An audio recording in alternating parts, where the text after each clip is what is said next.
Hey guys, welcome back to the channel today. Now, I don't know about you guys, but I've had a very long, stressful day today. On top of having to do a bunch of other stuff, I reacted to the new Pokemon Scarlet and Violet trailer today that I highly suggest you guys go see because that shit's kind of wild. Pretty cool. But today we're here to talk about Shield Hero episode 9. And it was a pretty good episode, honestly, I have to admit. We learned a few cool things about Kizuna's world, and we got introduced to some really interesting characters that might play a bigger part later on down the line, because they say some quite interesting things, but we'll get into that in a little bit. So let's just kind of hop in and start the episode, because it kind of begins exactly where last week left off, with Naofumi and the gang teleporting to Sakal with the Dragon Hourglass, but Raphtalia is not with them. And Naofumi, as you would expect, is furious. He's demanding Kizuna take them back right away, even though she's telling him that that's just what Kyo wants. But he's insisting on that, but even when she tries to take them back, she can't because she realizes that they've been locked off from the other side. So they can't go back even if they want to. So Naofumi in this instance is completely dejected. He doesn't know what to do. All he knows is that he wants to go save Raphtalia no matter what. And this is when Kizuna actually pulls him aside and says, "Alright, breathe for a second, man.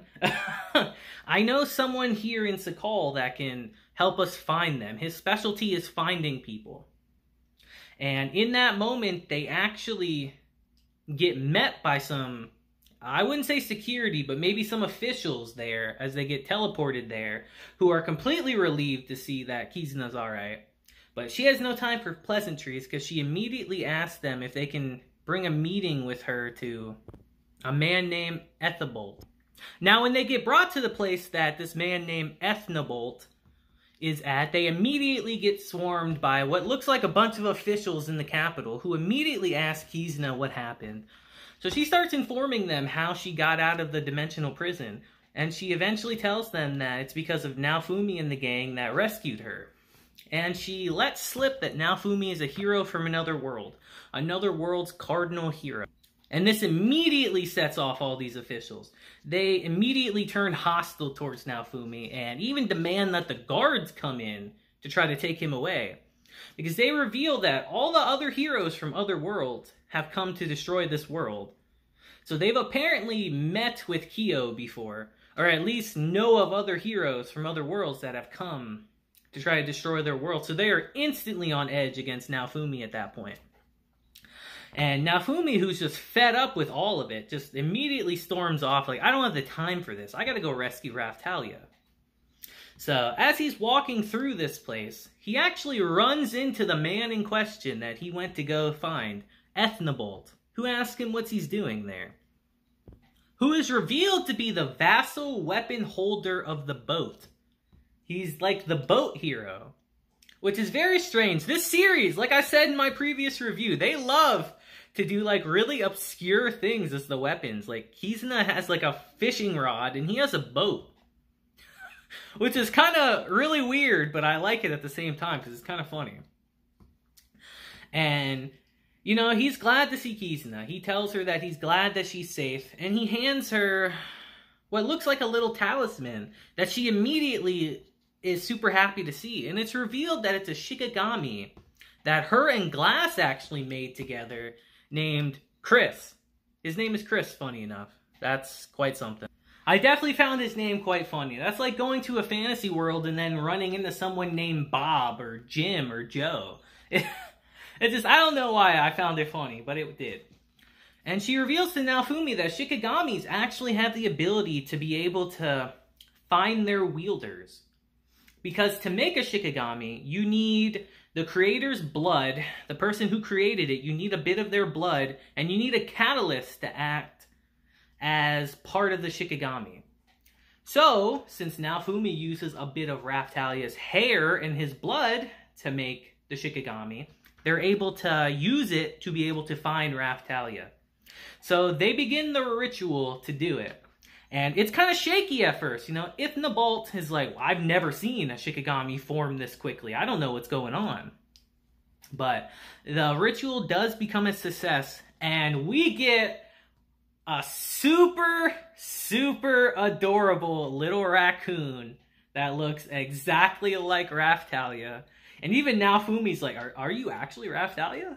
Because it's even got the little bit of hair up there, and it's super adorable, guys. When I saw that, I was like, okay, I know what you're trying to do, Shield Hero. That's adorable as hell. And Kizuna informs him that as long as the Shikigami is around, that's how they know that Raphtalia is alive. So that kind of puts Naofumi at ease a bit. But Naofumi, feeling that something's a little bit off, actually asks Ethnobolt a really weird question. He asks him all of a sudden, like, are you human? And taken aback by this, Ethnobolt actually reveals that he's a monster. He's a giant rabbit, actually. And it's revealed that he's actually a species of monsters that are descendants of creatures that have protected the world for millennium. And Naofumi instantly gets a flashback to the Filo queen from the first season, how they're kind of like the same. And as our series is going on, guys, we're definitely seeing a lot of similarities between this world and the world that Naofumi was summoned to. There's a lot of things that are kind of the same, but a little bit different. And after revealing his true form, he actually tells Naofumi and the gang that his boat is actually able to use the dragon line's power, the dragon hourglasses, and to be able to basically teleport to and fro these places. So they immediately use that along with the shikigami that Naofumi made to track down Raphtalia and her location. And as they're exploring this new place called Rybal, Naofumi suddenly hears a voice. Now, no one else can hear this voice. Only he can. Because, we'll get into that in a bit, why. But he suddenly rushes off to this voice. And he keeps saying to himself, like, it's not Raphtalia, but this is, could it be? Could it be? And it's revealed to be Filo. Now, Filo in this episode, or in the past episodes, I guess, has been in a very bad situation. She's actually been captured by a slave owner and was trying to be sold off in an auction. Now, I don't know what this series has with slaves and all that, but man, is it very common. And seeing Filo as a slave, man, it was really sad, you know? Just they constantly love to enslave people in this show. It's like, alright. So Naofumi, seeing her trying to be sold off as a slave, is instantly enraged, as he would be. He saved these two from these fates previously. So to see them back in this situation, to see her back in this situation, he's enraged by it. Rightfully so, of course, and he wants to barge in there and kill this guy immediately to rescue Filo. But Rishia actually stops him and says that now's not the time for this. I want to kill him too, but now's not the time for this. We need to be more covert about this. We should go in nighttime when suspicion is at its lowest and rescue her. And Naofumi reluctantly agrees. So at nighttime, they actually break into this place and they start looking around. And they eventually come upon a bird that's not a Filo, but looks a lot like a a Filoria?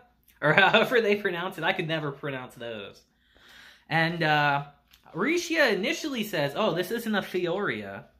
We should probably look somewhere else, but Naofumi instantly recognizes it as Filo. They have a bond after all. They even have the crest that they share together. So Naofumi can instantly feel that that's Filo. And they try to rescue her, but they realize that she has like a slave talisman on him and around the cage that she's in, and it's not easily broken.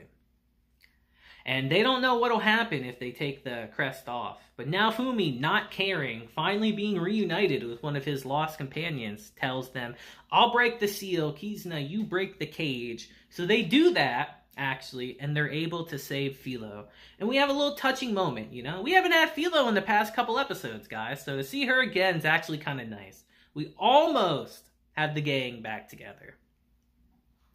But they get caught. They get caught by this slave owner, and he immediately starts threatening them. And Naofumi not playing games, guys. He brings out a really dope-looking shield, and he destroys this guy's mind flat out. He just completely mind breaks him right then and there. And it's kind of horrifying if you think about it. If Naofumi was like a bad guy, guys, just think of the awful shit he could do to people with this shield, man. And that's not even including, like, the rage shield he has. Like, he could do some pretty crazy stuff to people if you really think about it. But after doing that and rescuing Filo that night, they have another little moment, him and Filo, where she asks him if you're ever gonna leave me again. And he reassures her that, no, you and Raphtalia will always be by my side. And I thought that was a nice little scene, you know? They've been through so much together. After the events of Season 1, guys, just to see Filo as a slave again, it's like, it's kind of bad. And Naofumi was rightfully so to be pissed. And they have a nice little touching scene again, you know? Like I said, the gang's almost back together. And as they're exploring around the town the next day, we realize that Filo actually hasn't been properly introduced to Kizuna and all them because she passed out from exhaustion after they saved her the other day. So they get introduced and all that. She meets Chris and all them, and she actually gives a name to the shikigami that Raphtalia, that they made from Raphtalia's hair, calling it Raph-chan. And this thing is really adorable, I have to admit. It's truly adorable. I really want to see Raphtalia's... I really want to see what she says when she sees it, because it's pretty fucking adorable. It looks literally just like her, but if she was like a literal raccoon.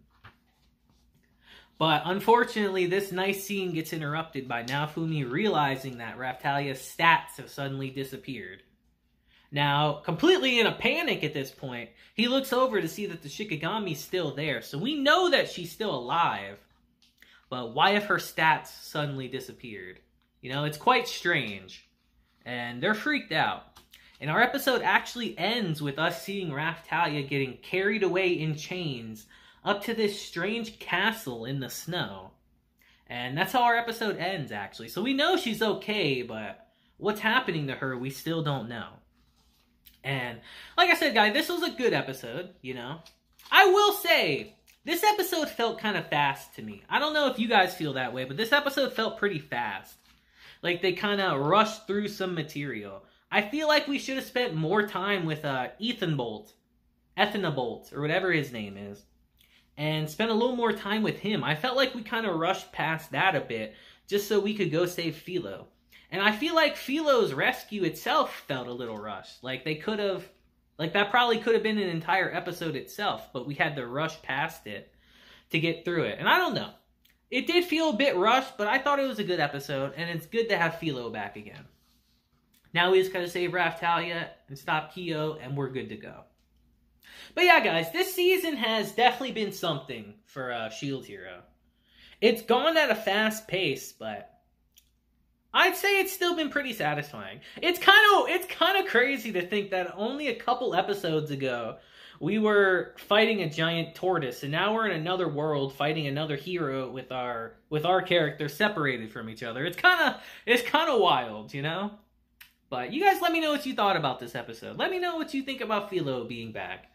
Like I said, the voice actor for her was just like, oh man, I get to rest for a couple weeks. That's kind of nice. But you guys let me know what you thought. Like I said, I thought it was a good episode.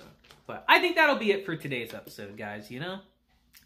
Until next time, I hope you guys do have a great day, week, month, and year. And until then, deuces, and have a blessed day.